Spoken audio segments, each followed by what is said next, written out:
ফল আমদানিতে বর্ধিত ভ্যাট ও অতিরিক্ত শুল্ক প্রত্যাহার না হওয়ায় দ্বিতীয় দিনের মতো চট্টগ্রাম সহ সব বন্দরে ফল খালাস বন্ধ রেখেছেন ব্যবসায়ীরা।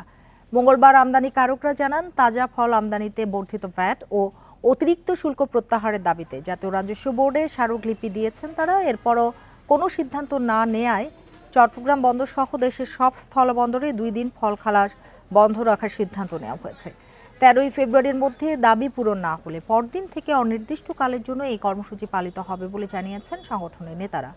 একই ধরনের কর্মসূচি পালন করছে বেনাপোল, হিলি সহ সব স্থলবন্দরে। এতে রমজানে ফলের বাজারে প্রভাব পড়ার শঙ্কা করছেন ব্যবসায়ীরা।